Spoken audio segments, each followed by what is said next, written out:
नमस्कार, आप देख रहे हैं सिटी सेंटर शो। मुंबई से मैं हूं पूजा भारद्वाज और इस वक्त मैं मुंबई के दादर इलाके में हूं, दादर चौपाटी के बिल्कुल पास। और आप देखें यहाँ पर किस तरह से 5वें दिन के गणपति का विसर्जन हो रहा है। दादर चौपाटी यानी कि समंदर के बिल्कुल पास में जो व्यवस्था है वो आर्टिफिशियल पॉन्ड की यानी कि कृत्रिम तालाब की गई है ताकि 5वें दिन के गणपति का विसर्जन यहाँ भी हो सके। सरकार ने अपील की थी कि समंदर के पास कम लोग जाएं, कोशिश करें कि कृत्रिम तालाब में ही जो सरकार की तरफ से व्यवस्था की गई है बीएमसी की तरफ से वहाँ पर ही विसर्जन हो। तो कई लोग यहाँ भी अपनी अपनी मूर्तियाँ लेकर पहुँच रहे हैं। इसी के बीच आपको बता दें कि मुंबई में धारा 144 लागू है, यानी कि 5 लोग एक जगह पर 5 से ज़्यादा लोग इकट्ठा नहीं हो सकते। इसलिए कोशिश हो रही है कि एक मूर्ति के साथ 4-4 लोगों को ही आने की इजाज़त हो। और सभी जगह पर पुलिस भी तैनात है ताकि ये कोशिश हो रही है कि भीड़ इकट्ठा ना हो। यहाँ भी रह रहकर पुलिस की जो टीम है वो पहुँच रही है ताकि भीड़ इकट्ठा ना होने पाए। और पूजा आरती के बाद हर 5 से 7 मिनट पर एक एक गणपति मूर्ति जो है वो अंदर तालाब के पास जा रही है, जो कृत्रिम तालाब बनाया गया है, और वहाँ पर उनका विसर्जन हो रहा है। तो इन्हीं तस्वीरों के साथ आज आपको बता दें कि 5वें दिन के गणपति के विसर्जन की तस्वीरों के साथ हम शो की शुरुआत कर रहे हैं।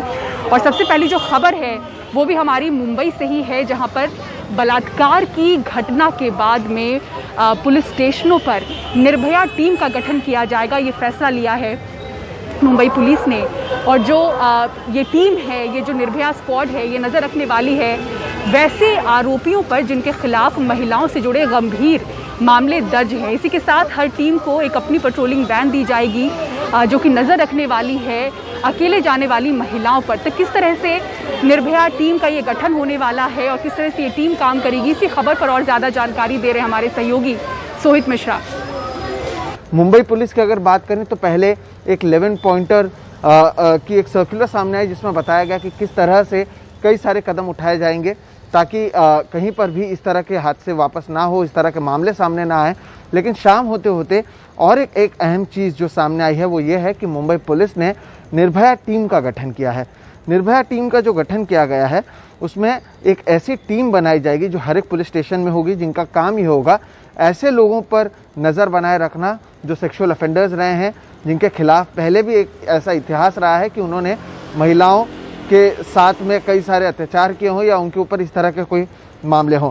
इसके अलावा ये जो टीम है ये सेल्फ डिफेंस का वर्कशॉप लेगी, जो पीड़ित होंगे उनकी काउंसलिंग करवाएगी, साथ ही साथ अपराधियों की जो जानकारी रखेगी कि वो कहाँ पर हैं, क्या कुछ कर रहे हैं। लड़कियों को स्कूल्स में, कॉलेजेस में, अलग अलग जगह पर जाकर जो पॉक्सो एक्ट है उसके बारे में उनको संबंधित जो जागरूकता है वो पैदा करवाने का काम इनकी ओर से किया जाएगा। इसके अलावा जो एक अहम चीज़ है वो ये है कि इस एक जो टीम बनाई जाएगी जो हर एक पुलिस स्टेशन में होगी, इनके खुद के पास एक पेट्रोलिंग वैन होगी और रात के समय अकेले जो लोग जाते हैं घर, ऐसी महिलाओं की ये मदद करेंगे। और एक निर्भया कंप्लेंट बॉक्स बनाया जाएगा जिसमें जो भी शिकायत आएंगी ये उसके आधार पर कार्रवाई करेंगे। ये सारी चीज़ें इसलिए भी की गई हैं क्योंकि अगर आप मुंबई में जो बलात्कार हुआ उसे छोड़ दें तो इसके अलावा जो उल्लासनगर में भी जो बलात्कार का एक मामला सामने आया उसमें बाद में ये जानकारी मिली कि जो पीड़िता थी उसे खुद 2 पुलिस स्टेशन में लोगों ने उनके एफआईआर या उनकी शिकायत को दर्ज नहीं किया और काफ़ी समय तक उन्हें कई जगहों पर जाना पड़ा, जिसके ऊपर सवाल भी उठने लगे। तो इस तरह से जो कई सारी घटनाएं लगातार हो रही थी उसे देखते हुए ये टीम का गठन किया गया है। कहीं ना कहीं जो मुंबई पुलिस कमिश्नर हैं उन्होंने भी 3 दिनों के अंदर 2 बार प्रेस कॉन्फ्रेंस किया था। तो जो गंभीरता है वो ज़रूर देखने मिल रही है और इस तरह के एक कदम उठाया जा रहा है। ये कितना कारगर होता है ये देखना अहम होगा, लेकिन कहीं ना कहीं फिलहाल ये कहा जा सकता है कि जो मुंबई पुलिस है वो फिलहाल हरकत में नजर आ रही है। बढ़ते हैं आगे। दिल्ली पुलिस की स्पेशल सेल ने पाकिस्तान द्वारा संचालित टेरर मॉड्यूल का भंडाफोड़ किया है। पाकिस्तान से ट्रेनिंग लेकर आए 2 आतंकवादियों सहित 6 लोगों की 3 राज्यों से गिरफ्तारी हुई है और पुलिस का कहना है कि ये भीड़ भाड़ वाली जगह पर धमाका करने की साजिश रच रहे थे। क्या है पूरी खबर, देखिए इस रिपोर्ट में। ये लोग न पकड़े जाते तो त्योहारों के मौसम में कुछ गड़बड़ करने की इनकी साजिश का कामयाब होने का खतरा था। कुल 6 लोगों को गिरफ्तार किया गया है, जिनमें 2 पाकिस्तान से ट्रेनिंग लेकर आए हैं। पुलिस को इनसे कई अहम जानकारियां मिली हैं। एक मल्टी स्टेट ऑपरेशन में हमने 6 लोगों को गिरफ्तार करा है। खास बात इसमें यह है कि इन 6 में 2 आदमी ऐसे भी हैं जो कि पाकिस्तान में जाकर अभी इसी साल ट्रेनिंग कर वापस आए हैं। एक खास चीज़ जो इन्होंने बताई है वो ये भी है कि जब ये मस्कट से जा रहे थे तो इनके ग्रुप में लगभग 14-15 बंगला बोलने वाले लोग भी थे, जिन्हें भी लगता है सेम ट्रेनिंग के लिए ले जाया गया। दूसरी चीज़ जो सामने आई है वो ये है कि इसको लगता है बॉर्डर के उस पास से बहुत क्लोजली कोऑर्डिनेट करा गया है। दिल्ली पुलिस का दावा है कि इनका नेटवर्क कई राज्यों में फैला है। इनमें से 3 लोगों को दिल्ली पुलिस के इनपुट पर यूपी एटीएस ने पकड़ा है। यूपी एटीएस के द्वारा एक महत्वपूर्ण सफलता हासिल करते हुए आईएसआई स्पॉन्सर्ड मॉड्यूल को बस्ट किया गया है तथा 3 लोगों को हिरासत में लिया गया है। एक लाइव आईईडी भी प्रयागराज जनपद से बरामद हुआ है, जिसको मौके पे बॉम्ब डिस्पोजल स्क्वाड के द्वारा निष्क्रिय या निष्प्रयोजित किया जा रहा है। पुलिस का दावा है कि इन लोगों ने 2 टीमें बनाई थीं, जो कि अंडरवर्ल्ड सरगना दाऊद इब्राहिम के भाई अनीस के संपर्क में थीं। जाहिर है बदलते हालात के मद्देनजर अंडरवर्ल्ड फिर से सिर उठाने की जुगत कर रहा है। पुलिस के मुताबिक जीसान और ओसामा इसी साल अप्रैल के महीने में मस्कट के रास्ते पाकिस्तान गए। वहां पर 14 लोगों के साथ 15 दिन तक ट्रेनिंग ली और उसके बाद भारत लौट आए। यहाँ पर इन लोगों ने दाऊद इब्राहिम के भाई अनीस इब्राहिम की मदद से अपना नेटवर्क खड़ा किया और अब ये भारत में बड़ा हमला करने की साजिश कर रहे थे। नई दिल्ली से मुकेश सिंह, एनडीटीवी इंडिया। और लोक जनशक्ति पार्टी के एक पूर्व नेता ने बिहार के समस्तीपुर से लोक जनशक्ति पार्टी के सांसद प्रिंस राज पासवान के खिलाफ रेप का केस दर्ज किया है। ये जो एफआईआर हुई है उसमें आरोपी के तौर पर चिराग पासवान का भी नाम है। वहीं प्रिंस राज इसे एक राजनीतिक साजिश बता रहे हैं। बिहार के समस्तीपुर से लोक जनशक्ति पार्टी से सांसद प्रिंस राज पर दिल्ली के कनॉट प्लेस थाने में रेप का मुकदमा दर्ज किया गया है। ये मुकदमा कड़कड़डुमा कोर्ट के आदेश के बाद पुलिस ने दर्ज किया है। पीड़ित का आरोप है कि प्रिंस राज से उसकी मुलाकात साल 2020 के फरवरी महीने में हुई थी। उसके बाद सांसद ने दिल्ली के वेस्टर्न कोर्ट में बुलाया और पानी में नशीला पदार्थ मिलाकर गलत काम किया। उसका अश्लील वीडियो भी बनाया गया। चिराग भैया को मैंने बताया भी था सारी बातें कि मतलब मेरे साथ क्या क्या इंसिडेंट्स हुए हैं और उनके द्वारा मुझे आश्वासन दिया गया था कि मैं आपकी पूरी मदद करूंगा। किया गया और उन्होंने मुझे मना किया था कि आप कुछ मत, आप कहीं कंप्लेन वगैरह कुछ मत करें, मैं आपकी पूरी मदद करूंगा। उसके बाद जब उनके द्वारा कोई कांटेक्ट, मैं उनको कांटेक्ट करने की कोशिश की, उनकी तरफ से जब कोई रिस्पॉन्स नहीं आया तो फिर मैंने मैं पार्टी चेंज कर दी और मैं दूसरी पार्टी में चली गई। उसके बाद फिर वो मेरे खिलाफ एक एफआईआर लॉन्च करवा देते हैं, जो कि झूठी एफआईआर करवा देते हैं। और उसके बाद फिर मेरे घर पे अराउंड 20 से 25 पुलिस वाले आते हैं, जो कि मेरे घर पे रेड मारते हैं। एफआईआर में आरोपी के तौर पर चिराग पासवान का भी नाम है। पीड़िता का आरोप है कि जब उसने लोक जनशक्ति पार्टी के पूर्व मुखिया चिराग पासवान से इस घटना की शिकायत की तो उन्होंने कार्रवाई का आश्वासन दिया, लेकिन कार्रवाई न कर प्रिंस राज की मदद की। पीड़िता ने 3 महीने पहले ही शिकायत की थी, लेकिन पुलिस ने केस दर्ज नहीं किया था। 376, 506, 201 और 120 बी में केस दर्ज हुआ है। पुलिस ने इसमें प्रॉपर इन्वेस्टिगेशन के आदेश दिए हैं। वो लोक जनशक्ति पार्टी की कार्यकर्ता हैं। पीड़िता ने बताया कि ये सारी चीजें हुई, फिर वो अंडर थ्रेट उस पार्टी में कंटिन्यूअसली रही और अंडर थ्रेट कंटिन्यूअसली रहने के बाद जब पार्टी को उन्होंने छोड़ा तो उनके खिलाफ एफआईआर लॉन्च करा दिया गया। उसके बाद उनके खिलाफ कुछ मीडिया भी हुआ, उसकी वजह से उनकी सोशल लाइफ डैमेज हो गई है, उनकी कोई सुनवाई नहीं हो रही है। वहीं आरोपी प्रिंस राज का कहना है कि पीड़िता के लगाए आरोप झूठे हैं। वो पहले ही संसद मार्ग थाने में पीड़िता के खिलाफ जबरन वसूली का केस दर्ज करा चुके हैं।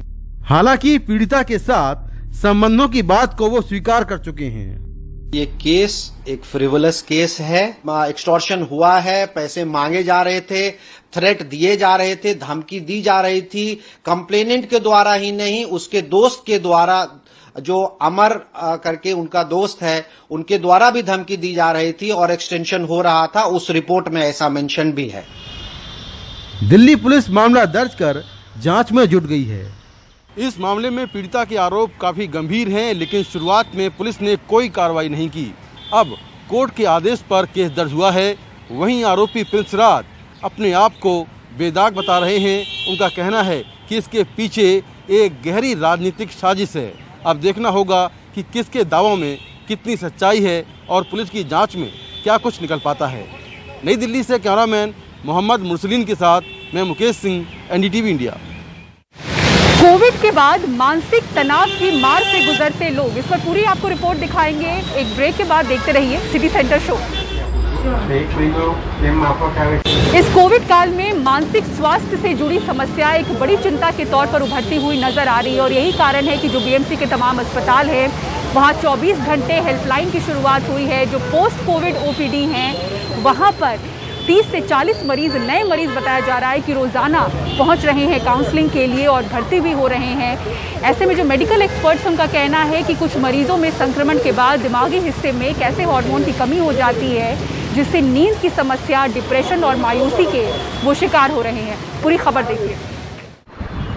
बीएमसी का साइन अस्पताल दिमागी परेशानियों से जूझ रहे करीब 40 मरीज आजकल रोज यहां पहुंचते हैं।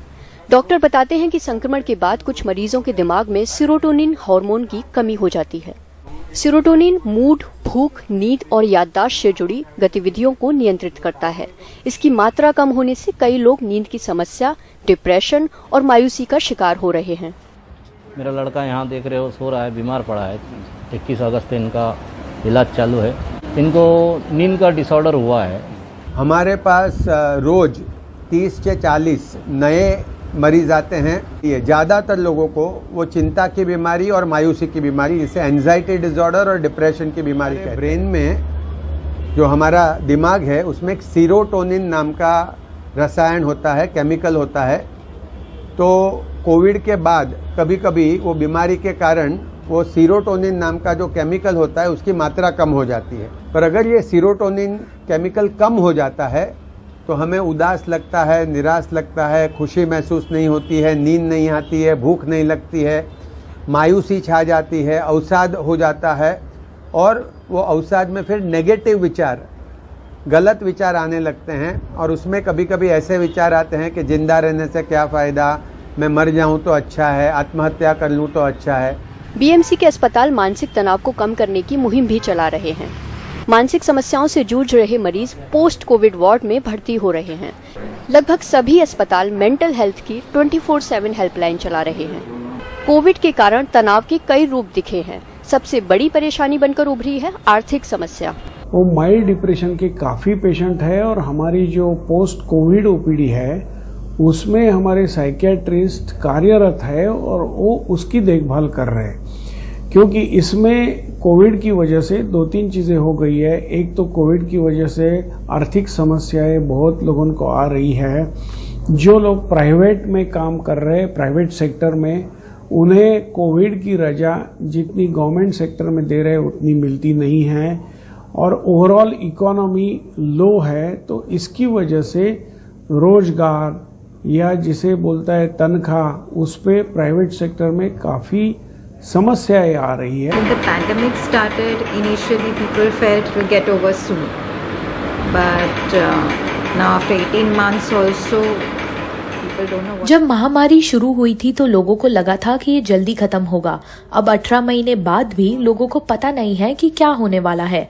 इसीलिए लोगों में चिंता बढ़ती जा रही है। आर्थिक परेशानियों से कई लोग गुजर रहे हैं। कई छात्रों ने स्टूडेंट लोन लिया है और उनके पास नौकरी नहीं है। इसके साथ ही लोगों ने कोविड के इलाज पर बहुत खर्च करा है, रिश्तेदारों के इलाज पर खर्चा किया है। इन सब के कारण एंजाइटी लेवल लोगों में बढ़ता दिख रहा है। Relatives themselves, so that's why there are a lot of mental fatigues in the people. इस बीच कोविड हॉस्पिटल 7 हिल्स के इस हालिया सर्वे में पता चला है कि इस साल जनवरी से लेकर जुलाई तक यहां भर्ती 7% कोविड मरीज मानसिक तनाव का शिकार हुए। इनमें से 23% लोग डिप्रेशन और 20% लोग एंजाइटी से गुजरे। मुंबई से पूजा भारद्वाज की रिपोर्ट, एनडीटीवी इंडिया। और सिटी सेंटर शो में फिलहाल इतना ही। पूरी टीम को दीजिए इजाजत। जाते जाते ही तस्वीरों के साथ आपको छोड़े जाते हैं। 5वें दिन के गणपति का विसर्जन किस तरह से मुंबई में हो रहा है, इन्हीं तस्वीरों के साथ आपको छोड़े जाते हैं। खबरों के लिए देखते रहे एनडीटीवी इंडिया। नमस्कार।